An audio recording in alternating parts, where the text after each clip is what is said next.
The Dice Tower, episode 598, This and That. The Dice Tower is made possible by listeners like you. Thank you for your support. This episode is sponsored by Renegade Game Studios.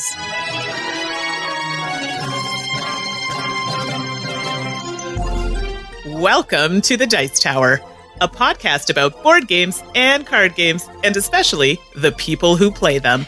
In today's show, Mandi and I share some Dice Tower West memories. We try to clean the ocean, and we're going to disagree with Tom on a shared one and done.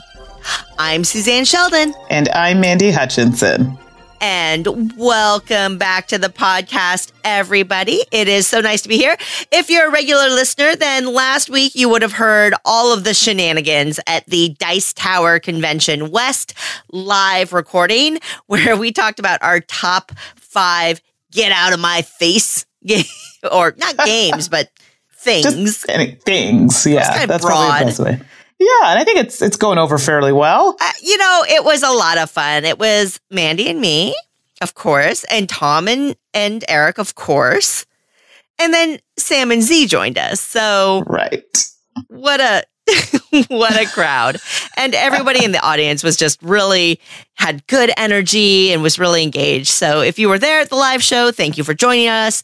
And if you had a chance to listen to it, I hope that you had as much fun listening as we had recording it. And Mandy, geez Louise, we get back from Dice Tower West and then you're just jet setting off somewhere else. What is this lovely... Is that curtains behind you that has quite the pattern? I know, right? So between the sound, because I'm sure it sounds different than my usual. Yes. And the decor you're seeing, it's lovely, isn't it? That nice, I don't know what you'd call that, burnt yellow of some sort. But yes, it's the decor in the hotel because I am at Breakout Con, which takes place in Toronto. And so it's just for a weekend. And so it's a Friday, Saturday, Sunday. So I'm recording this in the room. So yes, I left playing some games to come and record this because this is important. I appreciate your sacrifice. Thank you. I know, but it's good. I like coming to this convention. I definitely like the feel of it. I mean, it's nice to go somewhere for me as on home turf in Canada because I do travel a lot to the States for conventions. So it's nice to do something closer to home. A good vibe. It's friendly. I like the fact that they take everyone into consideration here. Do you know what I mean? So they know there's some people that don't like crowds. So they have areas that are available for you. Just need a minute to kind of like quiet rooms. Yeah, take a break. Everyone's That's really nice. Open, accepting, I love the panels. They try to get a diverse group of people for the panels. Cool. So you get like lots of different perspectives and just people like, oh, I've never heard that person before. I haven't heard much about, this area of gaming and, it's a lot of expertise. So, and I really like that. So just overall, a lot of good times, and they have everything. So, you've got your RPG room, you have mentorship program where, so basically if people coming in who have games that they want to test out and they have teams of mentors that kind of are there to give you some advice for people who are trying to get some new games out in the market. That sounds awesome. I hope you have a wonderful time. And thank you for cutting out a good time gaming to do good time podcast recording. Yes, I finished Underwater City. So, I will allow this recording to happen because I finished that. Oh, well. Oh, how very.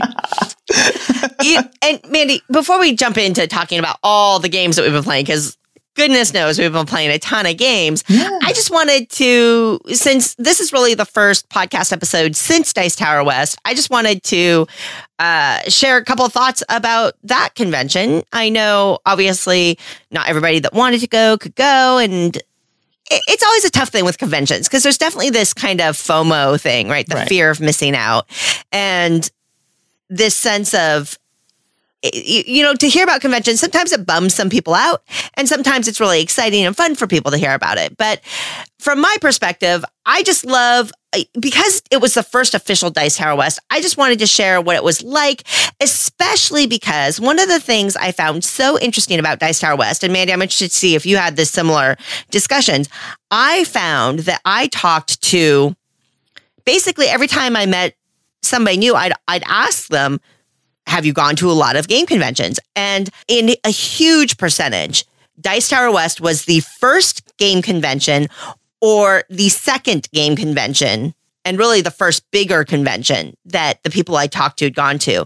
And for everyone out there that is interested in game conventions, I think my sense of Dice Tower Con and what it offers really stands true. It is a play-focused convention with lots of games to play and a welcoming, open group of people. I saw they have these really big, they're pretty rudimentary, but they're very effective. These big foam core triangle signs that have players wanted, teachers wanted in bright blue and bright green. Impossible to miss if you're looking through the hall. I saw like little mini forests of them popping up and popping down all the time as people are looking for games to get going and finding players and putting them down. And I loved that about the convention. I loved hearing that there were a lot of newcomers. I loved seeing a lot of mingling and a lot of games being played with a variety of people. And I thought that was pretty magical.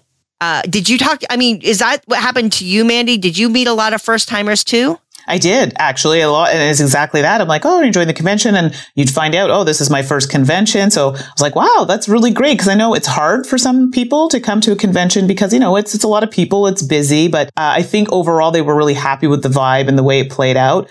I know people enjoyed the area that we had set up. So if you wanted to come and spend some time with Dice Tower contributors or people on the, you know, in the crew, you could come and play a game with them. And I mean, don't get me wrong, Dice Tower crew was available to play games kind of all the time. But this is like, you knew that area. You were bound to catch someone to play a game with. Yeah, that was a lot of fun for sure.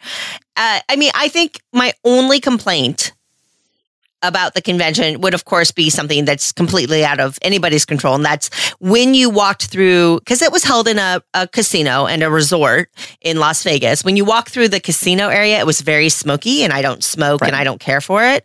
It was kind of unavoidable. But then on the other hand, honestly, when you got into the convention space, I didn't notice any, Mandy. Did you notice like none in the playroom or even really in the convention area? It was pretty well controlled over there. So yeah, it was just when you like walk through that kind of casino parts, and you're right, it was a bit smoky, but never in the actual gaming area. Yeah, I didn't come across that at all. So if you know, my biggest complaint is about an area outside of the convention play area. I think that's a pretty successful convention. No, it's good. I did find it expensive, and I don't know if that's just that's the Las Canadian Vegas. me speaking. Is it? I don't know. Because I heard off the strip, it's pretty reasonable. On the strip, like I think it was what? Like we weren't on the strip. Technically, that hotel's not on the strip. Oh my goodness. Yeah, so like $9. My $9 latte, yeah. my first and last latte at the convention because it cost me $9. I was like, nope. That's insane. So I mean, yeah, so just that's something to consider. I knew it was going to be pricey. I just wasn't expecting things to be that crazy. And that can't be helped. I mean, at that point, you'd have to drive quite, I think, far out in order to get something. Yeah, I think unfortunately that's a factor of being in Las Vegas. I mean, I think the convention cost itself wasn't bad for so many days of gaming and access to the library and stuff like that. But yeah, for sure, ordering food and things like that was you're paying Vegas prices, baby. All those penny slots paying off. Right, exactly. I think overall the library was pretty good. Yeah. I think because we're used to seeing a lot of newer games before they come out, I was expecting a few others. Like I think Dinosaur Island was one I had wanted to teach, but it wasn't there. And I sometimes forget like, oh, maybe they just, you know, they may not have it because I forgot it's their library, not the Dice Tower library. So something to consider if there's like a specialty type of game that you might want to bring it. For the next one in the event that it's not there. So yeah, and I definitely saw a lot of people bringing games as well, and I'm sure that the library will grow over time. Yeah. First year, I know that they brought in a ton of games, and that'll only get bigger, of course, as the years go by. Hopefully, more tickets available. But yeah. And then I'm headed off to a different game convention. I'm jet setting off to the Arizona Game Fair in a few weeks. As titled Down in Arizona. So I'm super excited. Vital Lacerda is a special guest there, and I get to interview Vital, which jealous. I'm really excited about. If any of y'all are going to be down at Game Fair, please make sure to swing by and say hi, and maybe we can get a game in together. I'd love to meet some of the Arizona gamers out there. And Mandy, before we jump into what games we've been playing, I do want to mention that you and I are well aware, Tom and Eric are well aware of something coming up in a few weeks. Oh, do tell. What is it? Dun, dun, dun, dun. Episode 600.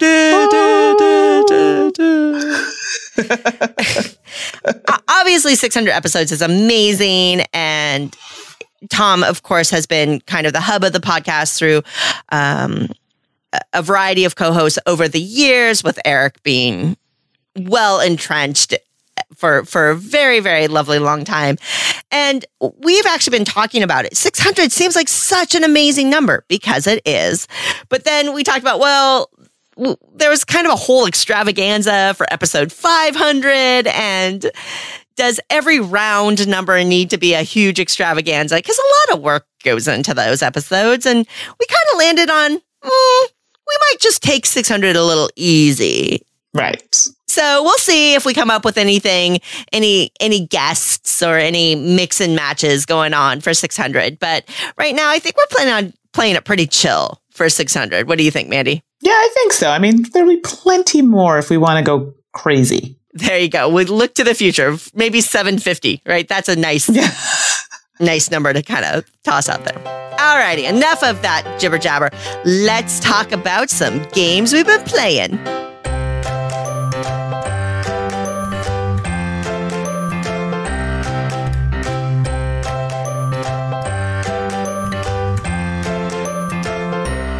All right, so now we're going to jump into, well, you know the drill, games played. So for the first one, we're going to do a joint venture, Suzanne and I, and we're going to talk about Ocean Crisis, and then touch a little bit on Catastrophe. But let's start with Ocean Crisis. So this is designed by Chen, Zhao Ru, Xian Pu Zhan, Chi Wei Lin, Meng Jung Yang. Did the art. Oh, did the art. Okay, yeah, sorry. I'm having my lines run into each other. So Meng Jung Yang did the art, and it's published by Shepherd Kit Inc. Now, Mandy, Shepherd Kit is a publisher that I've been loving for a little bit now, because they do these wonderful games that really have an educational focus, or really try to distill game mechanisms down to an approachable way for younger gamers traditionally. Now, I believe you've played some of them. Yeah, some of Shepherd Kit's other games, right? Yeah, the Numeracy trilogy, they first came out. That was on Kickstarter. And then you and I both talked about Paleolithic, and then now this one. Oh, that's right. I forgot we'd done Paleo. So yeah. I've been following this publisher for a while, a wonderful Taiwanese publisher.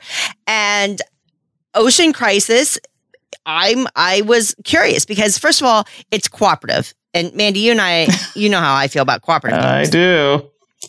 But this one is, as the name describes, about fighting ocean pollution. And very much in keeping with, Shepherd Kit's approach to game theming. And it's not, I don't know, Mandy, is it worker placement kind of? I don't know. Yes and no, but yeah, it is a little bit, but not quite. I don't know I actually don't know I'd have to think about this. I guess I should have prepared better. I didn't think about the way mechanically it works, but thematically, there are trash tiles around the different areas of this board. There is a river, and there is an ocean, and there are trash tiles in there. And it is your job to work together as a team to clean that trash. And basically, you're going to be putting workers on the trash tiles and then rolling a dice. And you combine the die value and your worker count. And then if it meets or exceeds the trash tile, boom, you get rid of it. If you don't, there's a way that you can kind of reduce it too, which is so you make some progress. There's also a land area. So you have this river that surrounds the board, and then there's this really cool ocean board that has a spinning, like a wheel that you can turn around. And then in the center of the main board, there's a landmass, and it's a grid, and you're actually going to be doing pathing there because you're going to be working to connect your, like your lab center. Yeah. To the different research areas around the board. And if you connect it, you're going to be able to unlock different things. Like maybe you'll get some extra workers. I guess maybe it is worker placement. No, I was going to say worker placement, tile placement. Yep. Definitely tile placement and pathing, right? Yeah. So you're placing these tiles, and if you connect paths from the center to these different outcropping areas, you can get special ability cards, more workers, you can fuel a bunch of other things. There's a lot of different things you can do, which is interesting because that actually drives you to make priority decisions. What's more important, to get more workers or to try to get another ability card so that you can do something that's more helpful? So I really like that element of it. When you're cleaning up, ultimately what you want to do is survive rounds. In the base game, you want to survive a number of rounds before the garbage island. Literally, you know that floating garbage island that's somewhere out in the middle of the ocean that's the size of Manhattan or whatever? No. And I sound so dismissive, but I'm not trying to be dismissive. No, yeah, it's gross. That is part of the game too. And sometimes trash will be added to this garbage island part of the board. And if that fills up before your 6 rounds, wah, wah, you have unfortunately lost the game. And I mean, I think that at the very slimmest, that's basically what the game is about. You're dealing with those trash tiles, you're moving them around because every round more trash is going to come out. So you really have to manage trash. One of the interesting things I found about the game is managing that river because, of course, the river flows into the ocean. Right. And carries the trash with it. Managing that ocean and making sure you're not overfilling and predicting where that trash in the ocean is going to land because it has this spinning mechanism where it will move a couple of numbers. And sometimes if you unfortunately spin it too many times, it goes to that garbage island, that kind of thing. One of the things I was most impressed about with the game is that you were faced with hard decisions. Mm-hmm. There was too much to do in any given turn to be able to do it all. And for me, in a game, that's usually a good thing to have to help you drive important decisions. Then there's also, Mandy, you'd mentioned it, the Catastrophe expansion. Yes. And now I know we've been playing separately. We have not played the game together. But what I thought was interesting, we were catching up before the show, you and I played different elements because the Catastrophe expansion adds scenarios. So what I talked about was the base game. But the Catastrophe expansion actually adds a number of different scenarios that you can add. And they're all different. They come with little animal meeples. And you played the crab? No, we played the whale. Yeah, it's beached and you're trying to push it off the beach into the water. Okay, and I played the dolphin scenario. Okay. Where you have to rescue the dolphin and then the dolphin will help you clean. If you and the whale does that as well. And then we played, I'm going to say we played the shark scenario. I'm going to say we tried to play the shark scenario in which you can get this shark and the shark will help you clean up trash by eating it out of the ocean because normally you can't go into the ocean. You have to wait until it circulates to the shore. But of course, trash is not good for the shark. And if you feed it too much trash, it gets sick and it dies. Let's just say our shark didn't make it. Oh, no. Really? Yeah, so, wah, wah. Oh, our whale made it, but... Oh no, and the whale helps you clean up the garbage. But if your whale doesn't make it, oh my goodness, they have this like little token where like the little eyes are X'd out. And you put it on the board and it's just to look at, the disaster that's happened. I'm like, that's so sad. But it makes you want to like, okay, let's save the whale next time. Let's get it done. So. Well, that's absolutely interesting because I've been playing with kids. Right. And I assume you have not. No, I have not. So it's interesting because definitely, especially, they weren't overly emotional, but they definitely connected to the theme.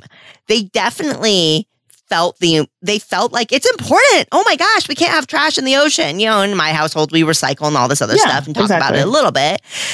And they were actually, especially with the shark, where we're feeding this poor shark this garbage, there's kind of this, they could see as you're moving this token up this track and it's getting into the red. They're like, oh no, wait, we don't want the shark to get hurt. Exactly. There is an interesting, ultimately, I guess I feel like the theme really came through as you're playing. There was something about that tension and feeling the weight of the real life problem carrying over a little bit into the game that we felt that when we were playing. Yeah, absolutely. And I mean, now it didn't help that we also were playing this game on difficult level because yes, you can change the level of difficulty. And we were like, nah, we're advanced gamers and this game is kind of for kids. Let's play on difficult. Yeah, well, we didn't make it. So, something should be said there that we didn't make it when we played on difficult. So I'm like, yeah, maybe we need to go back and a few plays on difficult. No. We need to do it on basic or easy. But I like that you could change that up a little bit, but it was difficult. And I mean, you think you're making the right decisions, but then you start realizing the garbage starts piling up, even though we had that kind of environmental center. I'm not exactly sure of the name that would help you filter out some of the garbage. It was still adding up. And I'm like, oh my goodness. And we just got to the point where even though the whale was helping us clean garbage, we thought we were doing a really good job. It just got to be too much. Mm-hmm. Aw. Well, so, I mean, ultimately, I think for me, I don't know. I really liked Paleolithic. Yeah. Which was a competitive worker placement game. But I really like Ocean Crisis. I had a great time playing with my family. For those of you who aren't familiar, I have a 10-year-old and a 6-year-old who's almost 7. And both of them were totally able. We played, because it's cooperative, we could play together. My youngest especially likes games. He doesn't. Is that when we play as a team? Yes, this is when we play as a team. Definitely did some guiding, and we would talk through, well, you could do this or you could do this. So my youngest didn't necessarily see all the options available to him at the same time. I would kind of point out the options that he had before he made his choices. But then he totally, once he understood all of his options, he totally made his own decisions, and we dealt with it as it came. So that was fine. Right. So that's been really fun. The art is typical Shepherd kit. It's got this really cute aesthetic that's very prettily illustrated. And randomly, I don't know if you noticed, Mandy, but there are so many little, for that water filtration system that helps filter the garbage. I don't know if you noticed, but the water art on the board subtly turned into that space. We saw that. Kind of there's just a lot of little nice graphic details like that on this one. I actually, the art was the first thing. I was taking pictures of it after playing. I'm like, oh, it looks so nice in the camera. It's so adorable. And I don't care if you say, I don't like adorable art. Well, I'm sorry. You would definitely say that this is cute. So the art was really well done on it. The quality of components was quite nice. Really thick kind of chits, and the cardboard was thick. Mm-hmm. And they even had some the wooden pieces, the whale we had was wooden. And I thought that was great. So for me, I thought it was really well done in that respect. And it was inviting for you to play the game. I like the message of the game, right? Yeah. Pollution is bad. I mean, we can't stop it, but what can we do to prevent it? You know what I mean? Or save the animals. Or, I like the message, and I like the fact that it was cooperative. So everybody gets a chance at having slightly more workers and kind of directing where you go. But you still work together. So I like that concept, and it's educational. I'm a teacher. So, I'm all about learning when you play a game. There you go. So that was Ocean Crisis and the Catastrophe expansion from Shepherd Kit.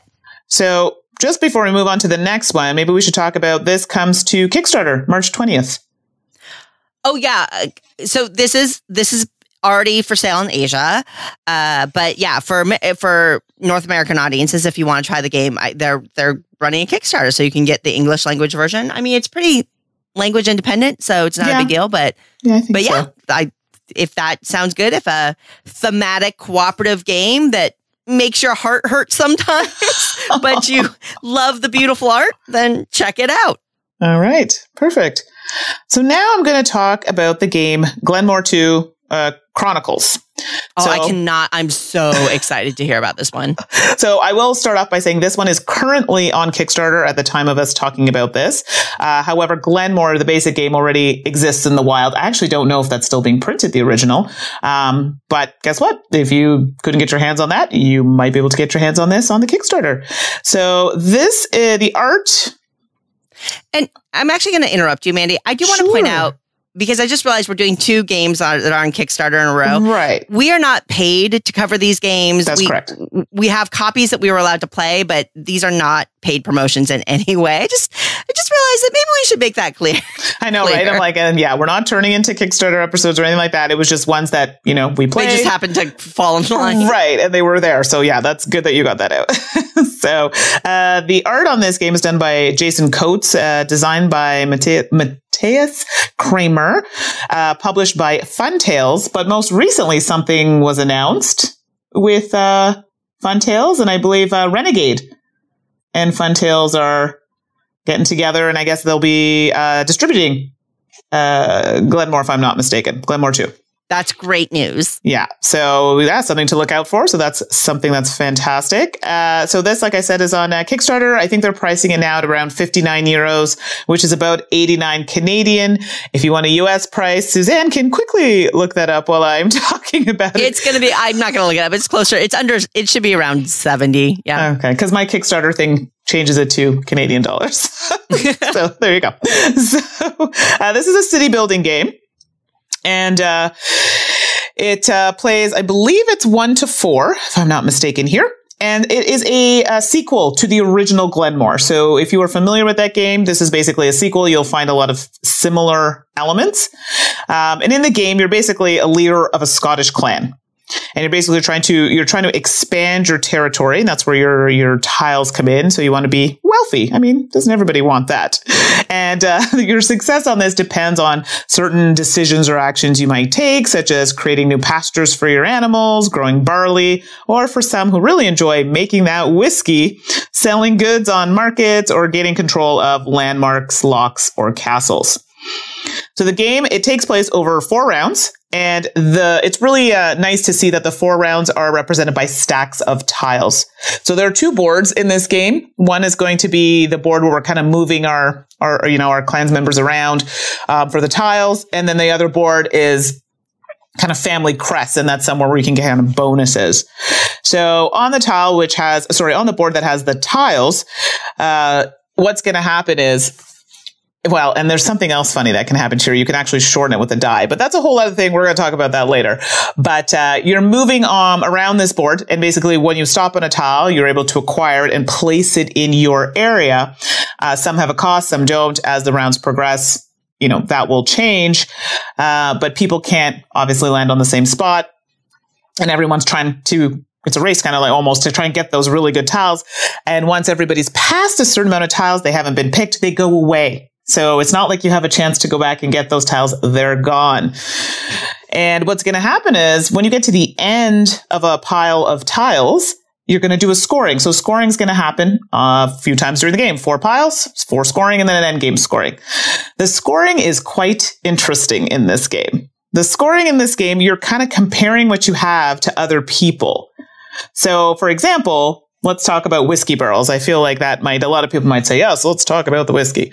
I don't know. I just feel like that might be something somebody might say. So for example, in the game, if I had 4 whiskey barrels, another player had 2 and another player had 0, right? You're comparing to whatever's the lowest. So for me, in this case, the 2 would compare to 0, 4 to 0, and then you get points based on you having more than the lowest. Mm-hmm. So, and you do that for all things. So you do this with the barrels. We do it with your little workers that you have. If you have them on a castle at the end, if you have them on your main castle, you get a point for each one, but based on, again, how many do other people have? So if someone has 0 and I have 4, I'm getting 4 points. If they had 1, I would be getting 3 points.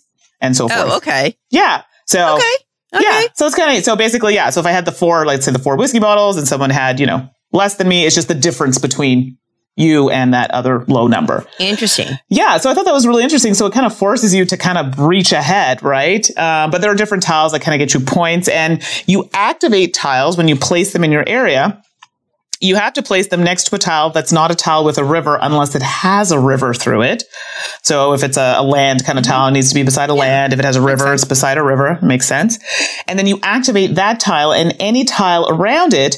And the tile, now keeping in mind when you place it, you need to have one of your little workers has to be somewhere adjacent when you place it. So if your worker's on the other end over there and you want to place a tile on the right-hand side and your worker's over to the left, can't place it over there. Worker's got to be somewhere in the vicinity, even if it's on a diagonal. And when you activate, it's not just orthogonally adjacent, it's on the diagonal tiles as well. So basically anything it's touching. So I was like, this is great. Lots of activation. But you can get tricky by blocking tiles out and not having enough workers to kind of reach tiles when you want to place and activate. So, yeah. So I thought that part of it I really liked because you're like puzzling a little bit, trying to figure out where to place these tiles. Anyway, so this is the game goes through until you get through a whole bunch of tiles. But end game scoring, you don't want to have too many tiles because if you have more tiles than the least, you're going to get -3 for every tile that you're over. So let's say you have 15 tiles and someone makes their little area with 10.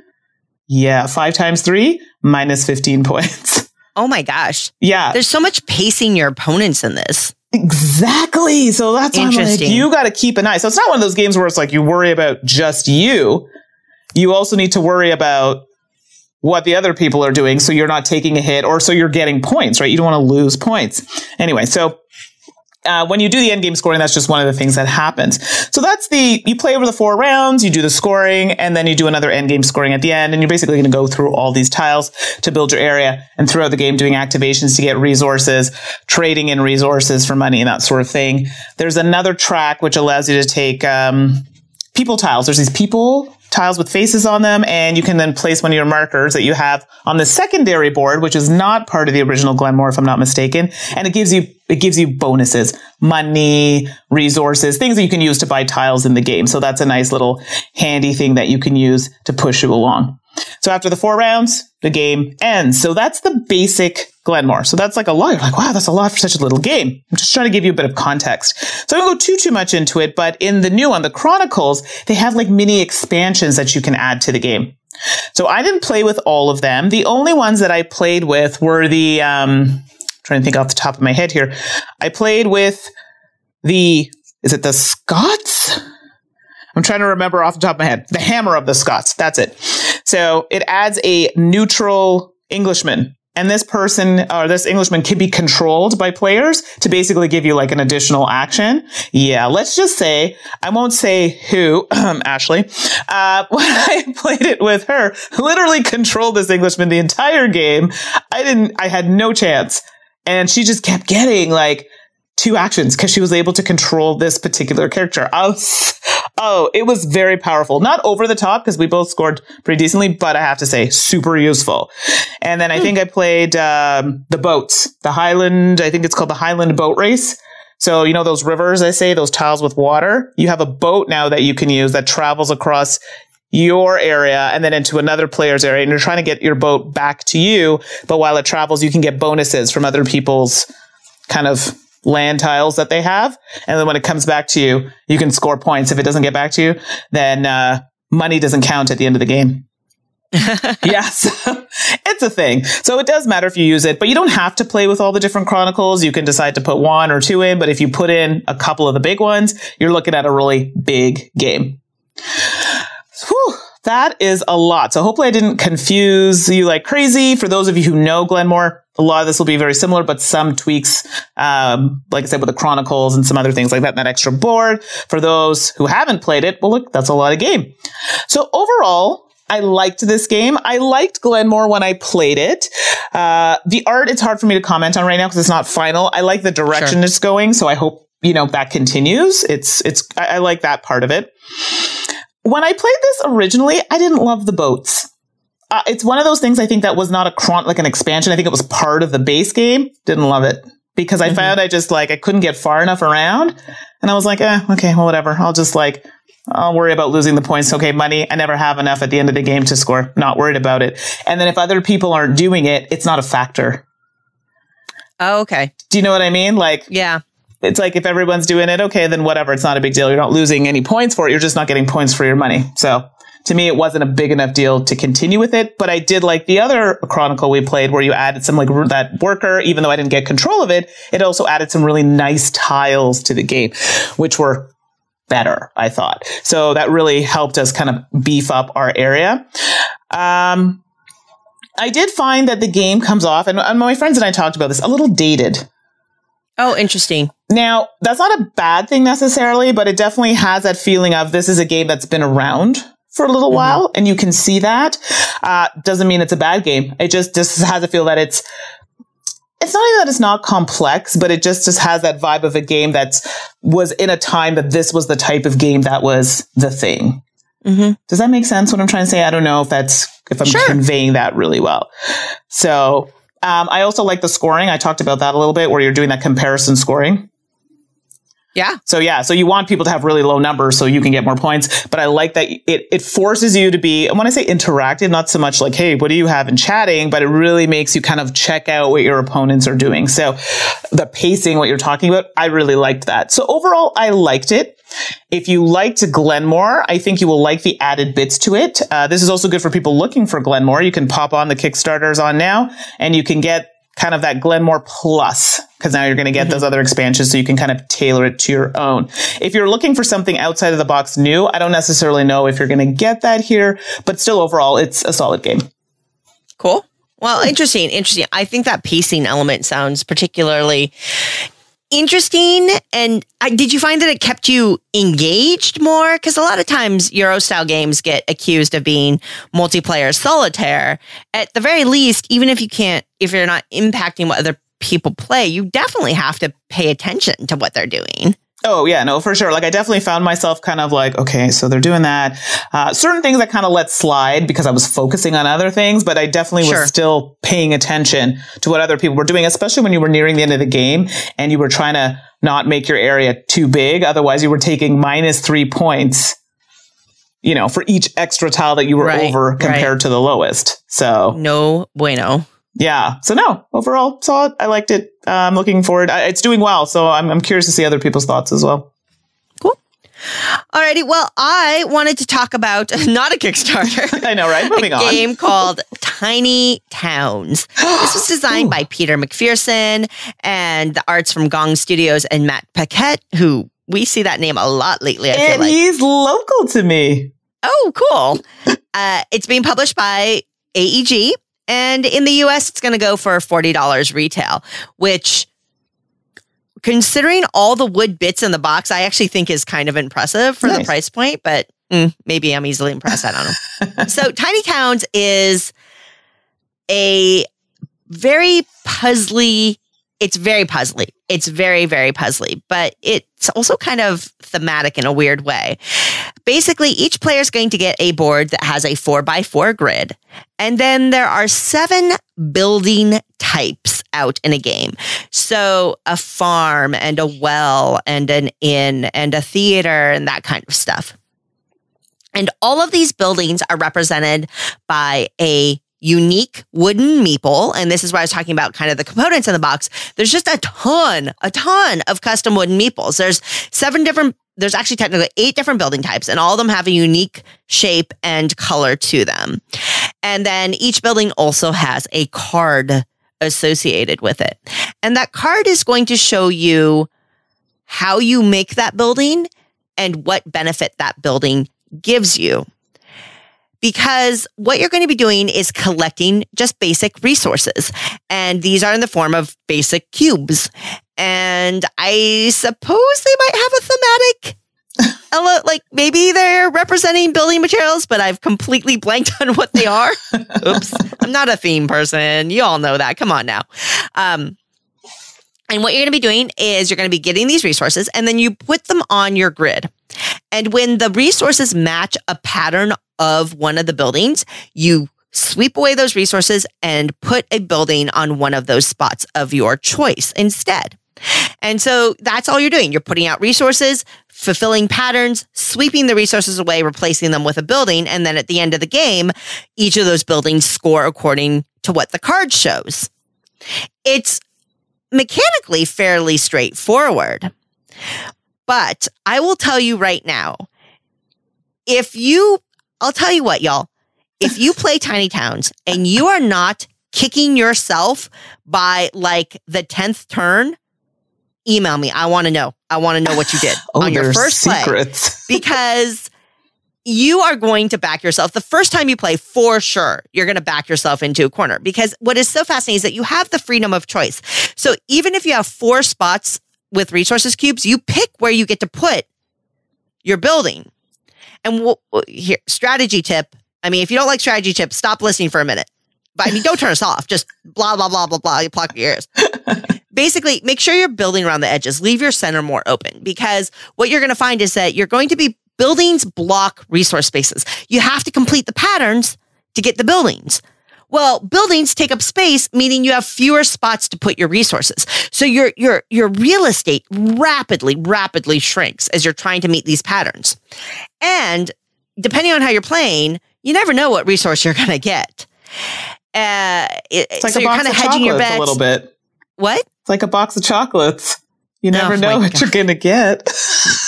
Amanda Ann. I'm so no, sorry. thank you. I had to do it. So you're really trying to hedge your bets and plan ahead, but inevitably you're going to have to make a suboptimal choice, because that's just the luck of the draw, and that happens. And the two ways you can get those resources is, and you just pick at the beginning of the game. There's a little hammer, and you represents like the first player, the mayor or whatever. And basically, when you have the hammer on your active turn, you get to say, take the brown resource, wood, take stone, take water, whatever it is. And then everybody gets that cube. So I'm pretty sure you could play Tiny Towns with an infinite number of people if you wanted to, because you just have to have the components to do it. The other way to do it is that there's a little deck of cards that have the resources represented, and you flip over a card, everybody gets it. You flip over another card, everybody gets it. And then on the third turn, everybody picks a resource of their choice. So they're not totally card driven. You do get some flexibility and some control, which I also really like that. Both ways, quite frankly, are totally fine. And I think it's just a matter of personal preference on how you play. The other element I want to point out is all those little meeples, like the little red farm meeple. Each building has a variety of cards. I think each building has at least 3 different cards associated, but you only play with one per game.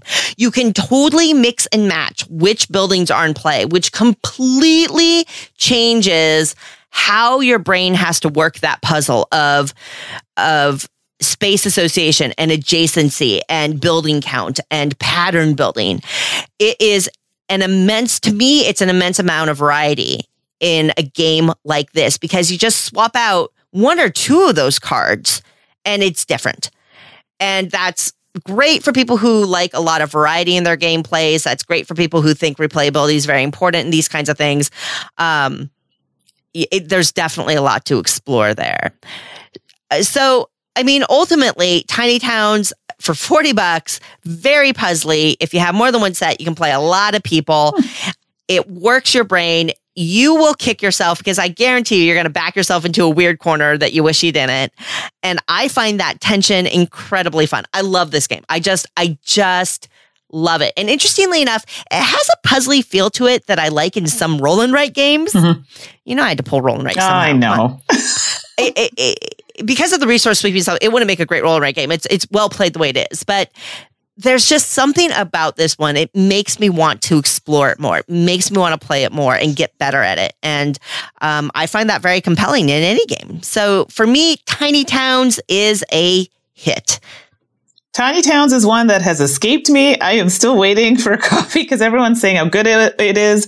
I remember seeing it the first time and went, oh, that's interesting. I'm like, I don't know, we'll see how that plays out. But then you were saying it was really good, and I heard other people say the same thing. And it's interesting you're saying you can play with maybe another, like a copy, and kind of increase the amount of people that play. But it sounds fun. Is it light? I'm like not sure. Like it doesn't seem like it's a heavy game, but is it lightish? Mechanically, yes. Okay, so it's pretty straightforward. I mean, I can teach you how to play the game in quite frankly, I can teach you how to play the game in 3 minutes. I bet. Oh, wow. Okay. Because it's just very simple. You take a resource, put it on your board, match patterns, sweep them off, put a building. Oh, okay. That's straightforward enough. In fact, I just taught you how to play the game in under a minute. Okay. I'll know when it comes. But once you get into it, I think you'll find your brain is working. Okay. I like that. Games that deceivingly look really simple and you're like, what? So, okay. Looking forward to it. Well, speaking of brain and body stuff, oh, best segue ever. I think Tom and I are in the running for like worst segues ever. But I'm going to talk about the game Cytosis, just like that. Cytosis. This is designed by John Conveyu. Artist is Tomas Bogus, and the publisher, I have a few here, Edinburgh and Genius Games. I think that's probably the one most people will know. The price is about 43 Canadian and 36 US. It seems to be sold out. So, I mean, I've had mine for a while, and apparently it's popular. Oh, bummer. I was going to try to pick up a copy of it. Darn it. Okay. I think in Canada it's still available. I think when I checked on the American sites, it was sold out. So, I can do you a solid, and I can snag one for you. It'll be cheaper anyway in Canada with your $1. So this is another educational game.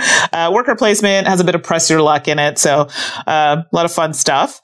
This is a nice game that it plays to 5. Because remember that night we were looking for a 5-player game that wasn't going to be ridiculously, dragging out. And this happened to land in our laps.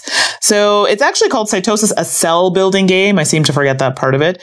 And basically all your actions are going to take place inside of a human cell. So players have workers that they are going to be able to deploy out onto the board and be able to take a variety of actions. But it's really cool because it works in a cell where it kind of starts like a top-down sort of thing. So you have requirements for certain types of things in the cell. And yes, it's been a long time since I did biology, so I can't give you exactly what the things you might need. But I think they have such things as is it mRNA, ATPs, things like that. Lipids. So, yeah. Fats. Lipids, fats. So anybody who knows about biology or does that in their job, yes, I'm sure you're laughing and going and cringing at the same time as we're talking about this. And basically on your turn, you're trying to put workers on these spaces, build it up, and you're trying to kind of push it through the cell.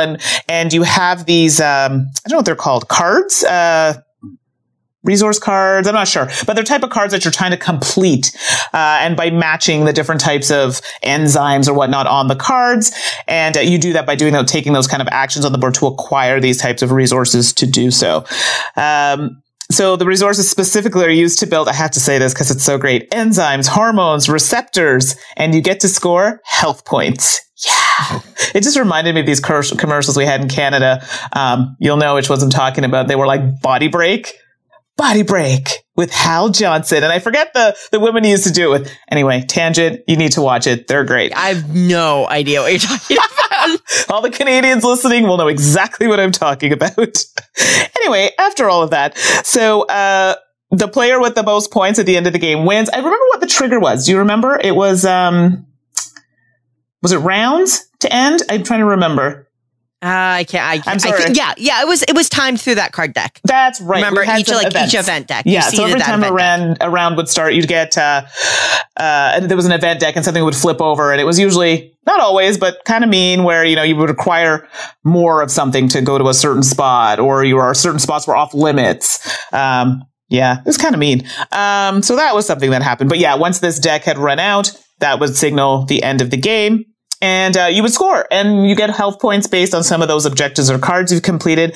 And then also we had kind of goals at the bottom, so you could kind of pick those through the game to say, these types of cards are scored extra amount of points or something like that. So that was quite handy. And I think, Suzanne, you had a couple that you did really well with when we played our game. So fairly straightforward. The rule book, I must say, when you start reading it, I know Suzanne was doing the rules when we did our gameplay, and it comes off as very scientific. There's nothing wrong with that. But if you have someone who is not familiar with parts of the cell, like I personally am very familiar, my favorite part of the cell is the mitochondria, just in case anybody wanted to know. So if you're not familiar with these things, it's a lot, and it makes it sound really complex.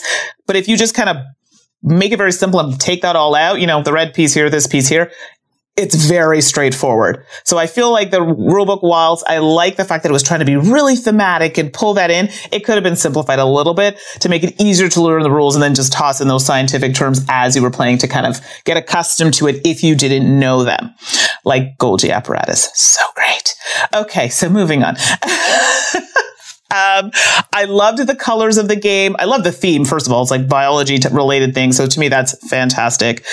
I liked the fact that there were sometimes times where, you really wanted a spot and you only had I think it was 2 workers you could place, and someone else might get there first. And guess what? You could kick people out. Yeah. I liked that because sometimes you're just blocked and it's like, okay, well, maybe I should have planned better.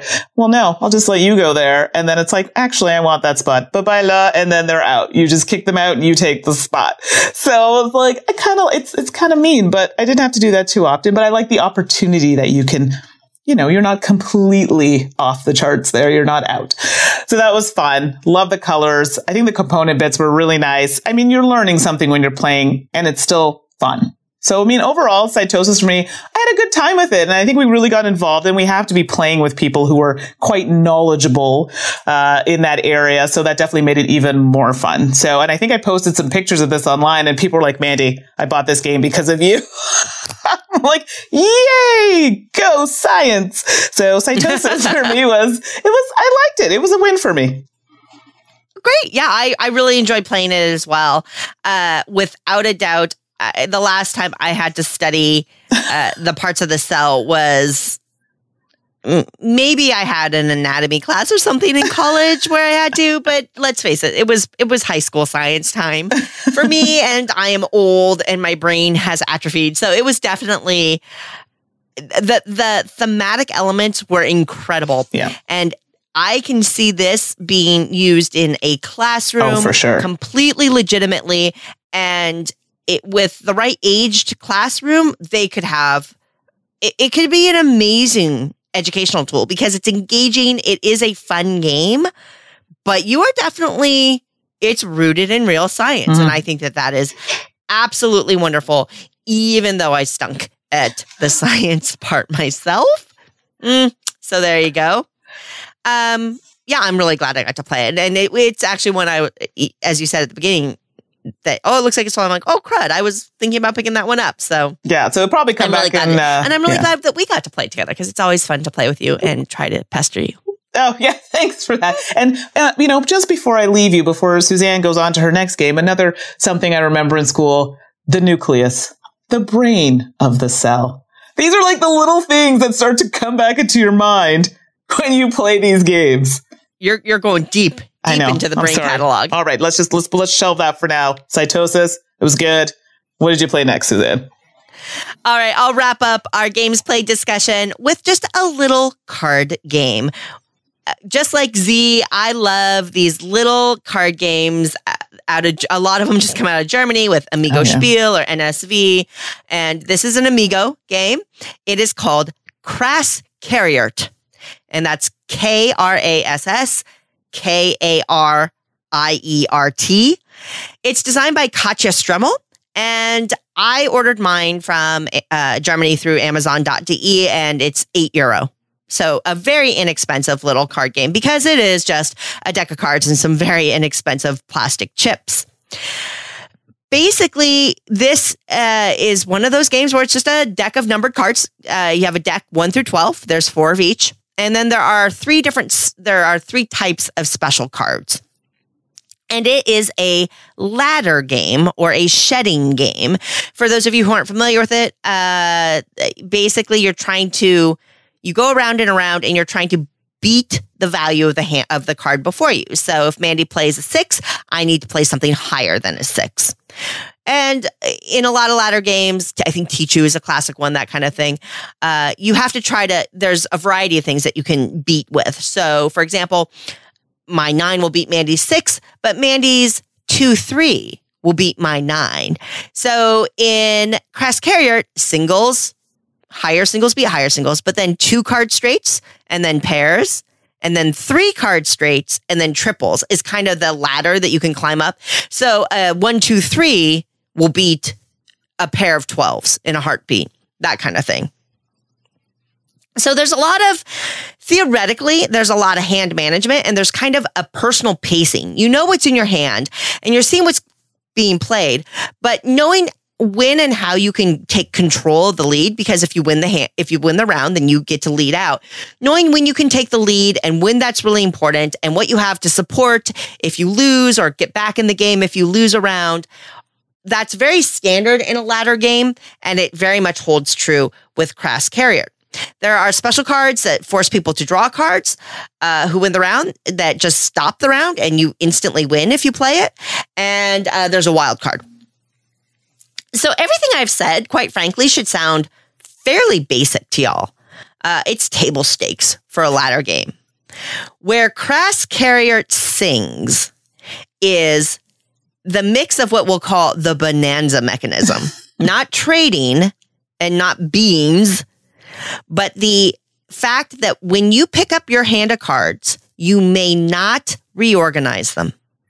And I'll tell you, getting game players to not automatically sort their cards when they pick them up is one of the hardest things to do. So hard. I'll deal out the cards. I'll be, don't reorganize your cards. And everybody has that gut instinct the first time they play to do that. And that's totally fine. But that is where the game sings. You're going to pick up this hand of cards that was randomly dealt to you. And what you do is if you have two cards next to each other that's as a pair, great. You can pull them out as a pair and play them as a pair. And it doesn't matter if they're at the beginning or the end or in the middle of the hand. As long as they're together, then they count as a pair. They can be anywhere and you can play cards from anywhere in your hand, which is different than Bonanza. But the inability to reorganize your cards is very much Bonanza-like. But then let's say you have in your hand, you have a 2-3-2.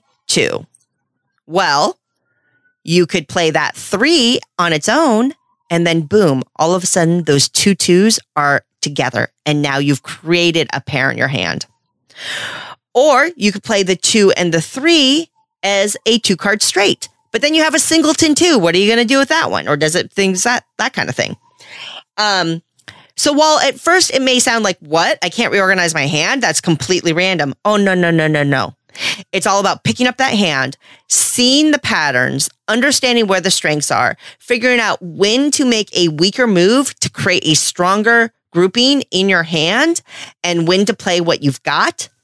It's a game where if you're forced to draw cards, that's bad, because what you want to do, Crass Carrier is a game of many winners and one loser, typically.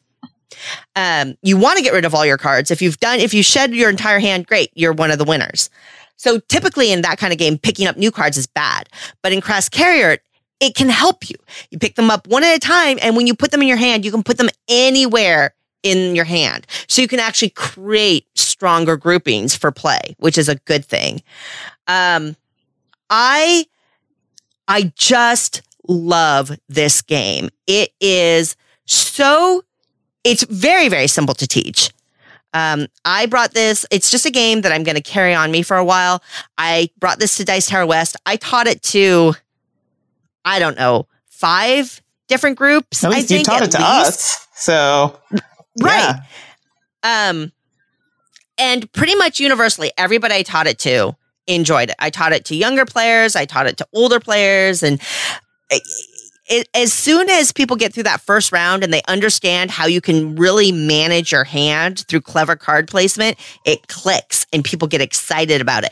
And there's tension near the end of a round as people kind of figure out when there's 2 players left, who's going to have the right cards and stuff like that. It's got energy. It's simple to play, but it has something magical about it for me. I just love it. If you see me at a convention anytime soon, I'll probably have it on me and I will teach you this game because it is a good one. That is Crass Kariert.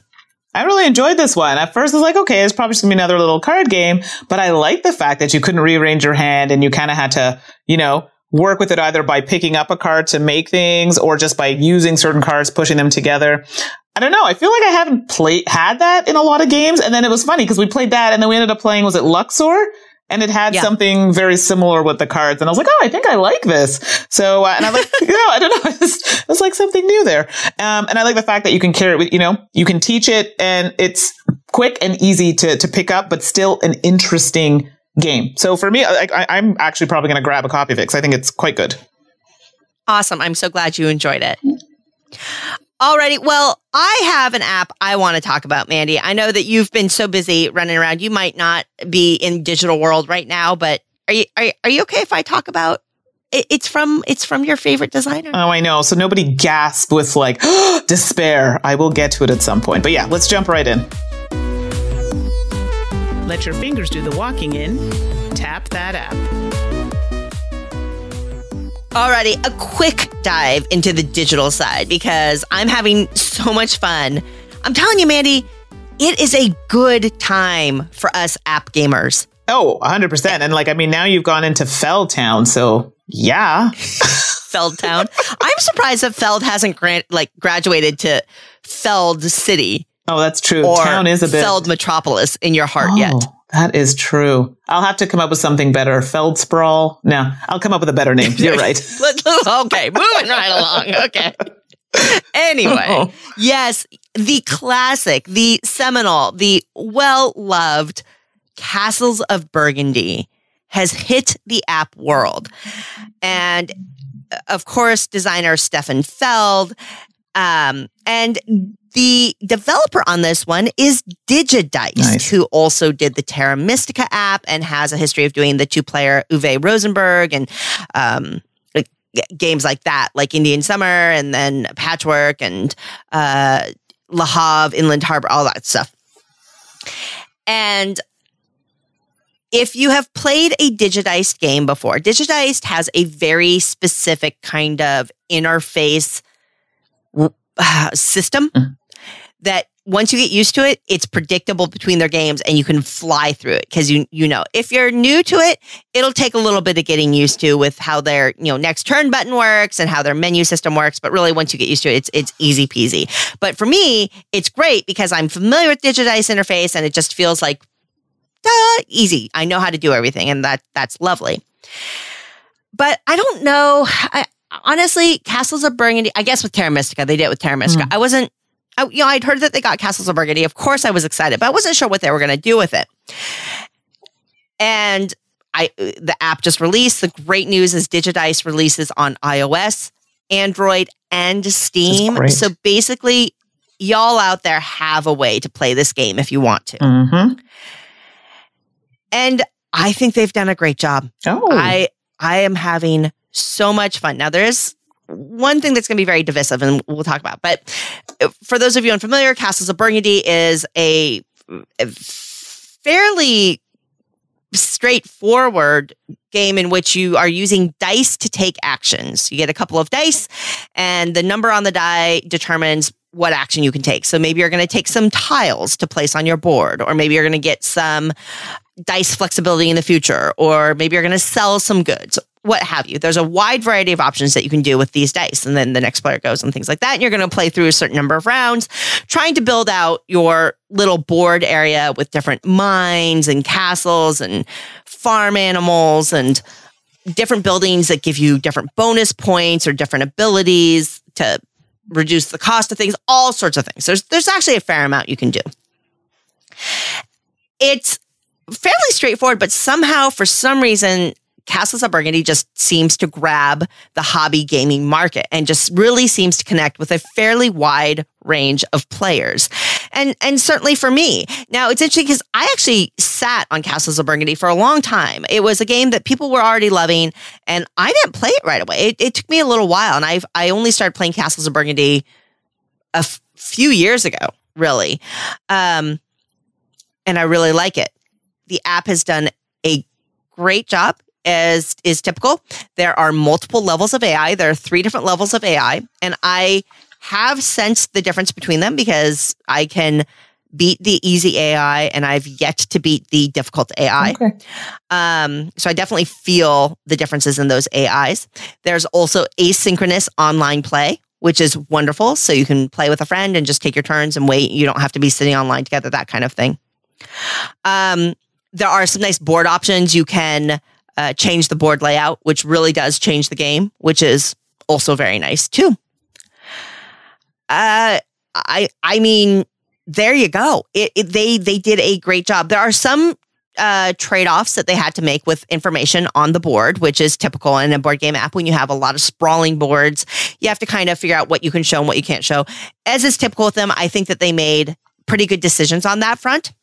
One of the more interesting things, Castles of Burgundy in the board gaming world, people feel fairly divided on the art. Mm-hmm. It's so entrenched now that people are just used to it, and it's Castles of Burgundy art. And other people say, oh, gee, it would be nice if Castles of Burgundy had an art refresh. Well, what's interesting in the app is that there's all new art.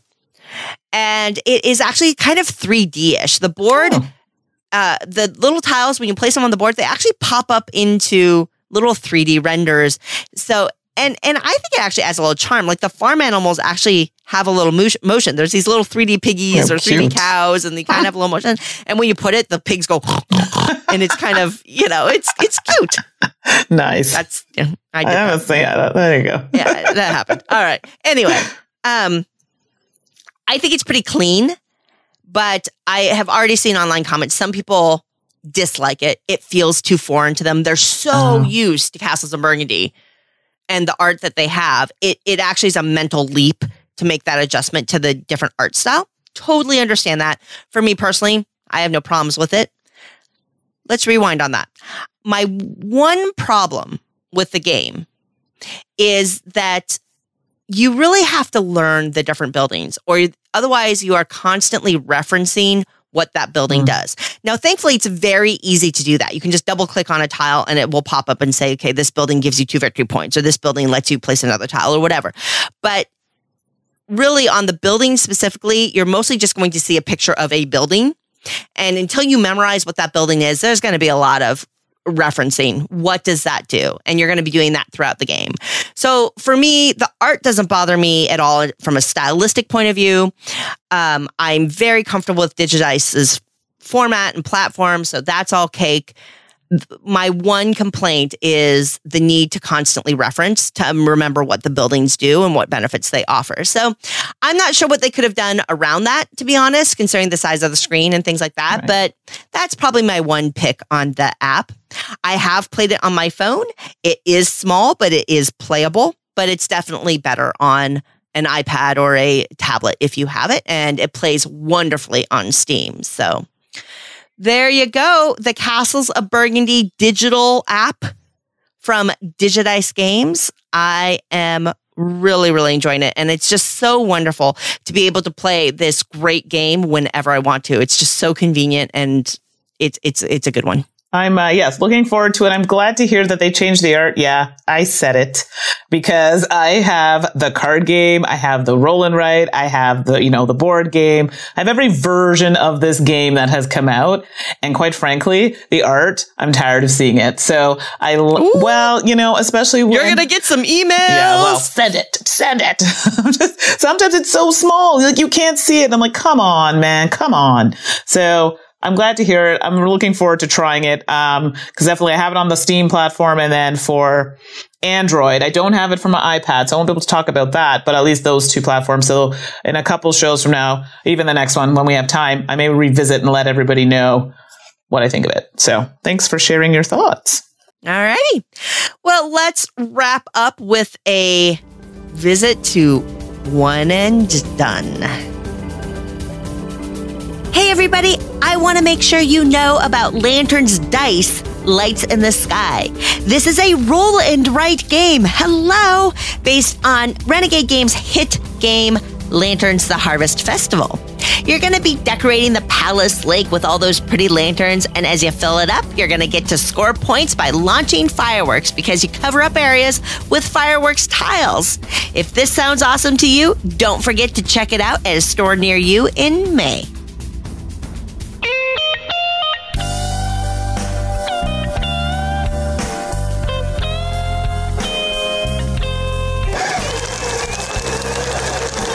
Nope.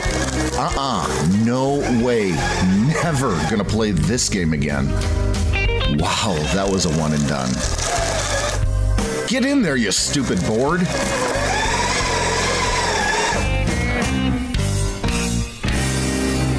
All right, so time for our one and done. And this one is going to be an interesting one because I feel like on the group, I know Tom raves about this game. We had a slightly different experience. So let's just jump right in and talk about it. So our pick for this week, and it's a joint one because we played it together, is Raccoon Tycoon. And this is designed by Glenn Drover. Art is by Jacoby O'Connor and Annie Stegg, and it's published by Forbidden Games. So this is an auction bidding type game. There's some set collection that happens. And basically you're trying to build up, towns, factories, railroad, and you're trying to push up a track for resources because, you want to sell those resources and get some money. So there's a bit of everything kind of happening right now. So in the game, what you do on a turn, I'm just going to make this really quick.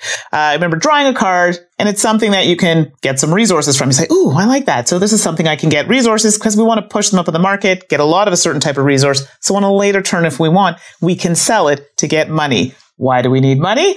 Money is something we can use to bid. And Suzanne will kind of help me along the way here because I know there were a few things that I didn't take advantage of in the game, but they have these cards that are, they have these really adorable animals on them, and it's part of your set collection. So if you get a certain amount of these animals, you're going to get more points at the end of the game.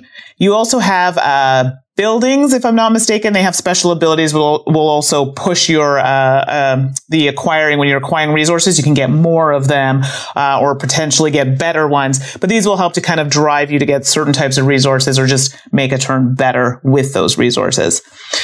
There were other types of cards, which I, quite frankly, didn't see any of, but Suzanne did. So, Suzanne, why don't you talk about those cards? Oh, the green cards, right? Yeah. I don't remember what they were called, to be honest, but yeah, there were definitely other cards. There were these green cards that you could buy that were kind of associated with the railroads, and so they scored you points no matter what. And then if you had the matching railroad, you would get more points, and they would also give you a quick benefit, like some extra resources or something like that as well. So something to note in this game, I thought money was a thing. So I was like, yeah, you want to get lots of money. And I was not the only one who thought that money is not what wins you the game here. It's points. Mm-hmm. Money is good when you're trying to bid on those cards for the set collection, but that's as far as that goes. So you can have lots of money, and guess what? It's not going to do nothing for you. It will do nothing for you if you just don't have the points to back it up. Yeah. That is a good point. And I realized that, oh yeah, I'm rich, but I need more points. Yeah. So I don't remember the end of the round. I don't know if it was a card that came up. Honestly, I'm going to be honest. I kind of blocked this game from my mind a little bit, but yeah. Yeah. I mean, ultimately, I was excited to try it. I had heard good things about it. I'm mixed on stock market games. I think maybe stock market games may be my space games to you, Mandy, because I say I'm okay on stock market games, but then I can think of a lot of them that I really enjoy. So I don't know. But I was really intrigued by the multi-use cards where you were both moving the track and getting resources. I thought that was interesting.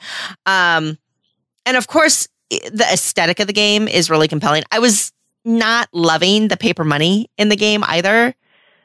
I don't mind paper money. It was okay for me in this game. I just like Millennium Blades paper money. I like that. Well, that's great. Yeah, that's a different thing though. But but yeah, you're right. In this game, I would imagine big fans of this game would want to replace the money with like poker chips, or something like that. Just because you're exchanging money constantly, you're buying things constantly, so that money's moving around, and sometimes it's just really fiddly to play with paper money. But I'm not gonna ignore a game because of paper money. So that's just a thing. But where some of my frustrations with my experience, and I will say that, again, it's a one and done. I've only played this game once. I believe I played it mostly correctly. I will say that we played with a full player count, and that I really enjoyed the group that I played with. Because sometimes I'll play a game, and for whatever reason, the group I play with maybe isn't gelling right with it, or doesn't love it, and so they're kind of bringing down the mood or something like that. That wasn't the case here. It was a good group, good time, that kind of thing. So in some ways, some optimal setup there. I at first thought that multi-use card thing would be intriguing, but I ended up just feeling frustrated by it because inevitably I would be working to move up the price of a resource, but I couldn't get those resources. And even if I could get the resources that I was actively moving up, I wasn't going to be able to sell them before it came back to my turn. Now, maybe that's a factor of the higher player count because more people were going in between me and my turn. But I found that very disappointing because I was looking at I look at my cards. I'm like, well, I really want these resources, but that's going to move up that wheat cost. Well, and person X over there has all that wheat. It's going to get to their turn. They're going to sell it, and I'm just going to be handing them points. Right. Or I have all this brick and I really need to move that price up, but I can't get the card that moves that price up or something like that. I just found a lot of that frustration, just a lot of it during the game. And then you have the auctions for those, the railroad cards. That was something. And it's one of the things you never knew what card was going to come up. So you may have a sense of what card you need, but you never knew if or when it was going to come up. And so you're kind of at this point of like hedging your bets. Okay, I got to take one. I got to go for this one. And then inevitably the card you really wanted comes up later and you're broke. Or depending on the circumstances of the game, it felt like the pour just got poorer because you're working really hard and then there's one card that can make a huge difference to you and you're just going to get outbid. And that is disappointing. Now that's a function of a lot of auction games, but it was a feel bad. I had some feel bad moments when I was losing auctions here that was just supremely frustrating because I saw the point gap it created and I had no idea how I could climb back from that. And then the buildings were interesting. So I will say, if I were to play this game again, I would want to look at the buildings a little more closely because I think we all agreed at the end of the game that the order, because the buildings are completely randomized and it's a fairly thick stack. And in fact, one of the players went back through the buildings to just kind of see because it fell off for all of us. Mm-hmm. And they went back and looked through and they're like, oh, yeah, if these buildings had come out earlier, that would have been way better. So apparently the order that the buildings, our randomized buildings came out was pretty suboptimal. Certainly for early game, I think some of the buildings that came out weren't working and things like that. So apparently building order, the randomized building order really impacts the game or can, or at least it did. It felt like that for us. But because they're random, then that's almost like, well, if it's going to impact the game that much and it's random. Right. How can you mitigate? So we were even talking, well, what if we seeded it? What if we created a deck 1 and a deck 2 and kind of, we were trying to come up with ways to twist that around a little bit. So I don't know. Those were that stock frustration and the ability to get what I wanted and cost what I wanted, the frustration with the auctions and just getting outbid and feeling pretty helpless. And then that building randomization and just really struggling with what came out because one player got a really powerful building and then it was all just like, oh, get an extra resource or whatever. Right. That really took off. Yeah. So, I mean, it just, I felt a lot of frustration. I ended up just being very frustrated during a lot of the play. And I play a lot of games, Mandy. You play a lot of games. And I think that I just didn't get a good enough, oh, well, I could see where I made that mistake or, oh, I would have done this differently to say, okay, when I play it again, I'd play differently. Right. To draw me back in. So for me, if I know a lot of people just love this game. And like when I've said, it was kind of a miss for me, I've had people just like, what? I would play it again, but I'm likely not going to seek it out.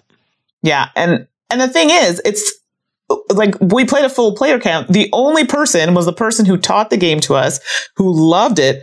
You know, they enjoyed it, but the rest of us were kind of, well, you know. So it wasn't just one person like, oh, maybe they didn't play very well and they lost. No, we all kind of had the same things that you were saying, and the auction was like one of those auctions where it kept going until the person who started the auction bought a card.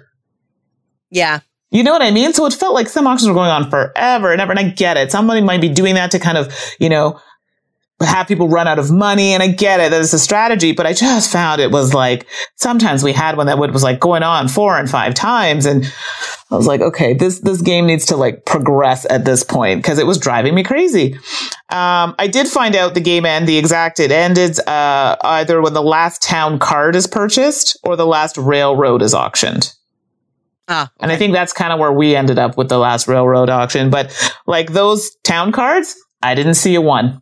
I didn't see a single one. And then I ran into a problem where I wasn't able to get a certain type of resource because there was, who was it? There was somebody in the game who had, I think it was somebody at a building or something, and they were working off of anytime people got a certain resource. Anyway, they were able to kind of like capture that market based on the luck that they got this tile that really worked out for them. And all of us had these really tiles that were not really helpful. So I think I ended up not being able to get a certain type of resource. And I couldn't have a building to help get that because the buildings were random and the cards you just got what was drawn. So it was random. So yeah, I think I'm on the other end of this. No, not the other end, but further along with you. Like, I'm okay if I don't ever play this game again. The art is really cute. And like, I would look at it and be like, oh, look at you, little cute doggy on the card. And that's as far as that needs to go for me. So yeah, the art is quite charming. It has this it's beautifully done, and it has this weird, I say weird, but it has this old school feel to it. I like that. And it's these little anthropomorphic animals. It just has a lot of charm. Yeah. And I'm sad because I really wanted to like this game. And I actually felt bad when so many people were, oh, it's so good. And I'm like, am I missing something? Yeah, no, I just don't think it's for me. And hey, if it's for you, you like it and it's working out, fantastic. I'm okay to not play this again. And hey, if you disagree with us or if you want to hear a counterpoint, go watch Tom's review. Yes. Go watch Tom's review on YouTube because he loved it. He loved it. Absolutely. Take that for what it's worth. Take our words for what it's worth. But there you go. That is our one and done Raccoon Tycoon. Alrighty, folks. I think on that note, we are going to call this an episode and let Mandy get back to all the good games at Breakout Con. Yes. Coming up, we'll do a live Q&A on YouTube coming up. We'll get that scheduled soon. You're welcome to email us questions or just join us in the chat there. You can email me at Suzanne@dicetower.com. You can send me an email to Mandy, that's Mandy with an I, at dicetower.com. As always, we greatly appreciate you spending this last 90 minutes with us. We love having you here. It was honestly, I can't even tell you how amazing and rewarding and heartwarming it is to meet people at a convention like Dice Tower West who say, hey, we listen to your show and we enjoy it. And thank you. Just really from the bottom of my heart, thank you so much for being here with us. I value you. Absolutely. We appreciate everything and everyone. Thank you so much. Coming up in next episode 599, Tom and Eric are going to continue their alphabetic journey with the best games. I love this series, Mandy. With the best games that start with the letter B. Oh, my goodness. All righty. Until next time, I'm Suzanne Sheldon. And I'm Mandy Hutchinson. And you've been listening to The Dice Tower. Thanks for listening. Promotional consideration has been provided by game publishers in the form of review copies of games. This podcast is sponsored by listeners like you. Thank you for your continued support. And speaking of support, the Jack Vazel Memorial Fund is an organization dedicated to helping gamers in need. Learn more about the fund's mission and how you can help at jackvazel.org. The Dice Tower is produced by Tom, Suzanne, Mandy, and Eric, with assistance from Itai Perez, Roy Canaday, Rob Searing, and Jeff Rademacher. Our theme is composed by Timothy Pinkham and arranged by Matt Bellier. And hosting is provided by Cool Stuff Inc. Let us know what you think of the show by posting to the Dice Tower Guild at BoardGameGeek.com, following the Dice Tower on Twitter, or by emailing us at dicetower@gmail.com. And don't forget to visit the other shows in the Dice Tower Network at dicetowernetwork.com. Until next time, from all the gang at the Dice Tower, have fun gaming.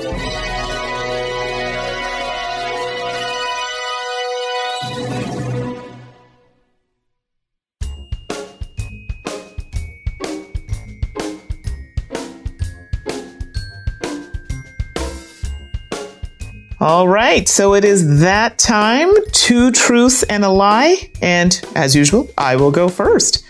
So from last week, I have a 3D printer, I have a laminator, and I have a guillotine paper cutter.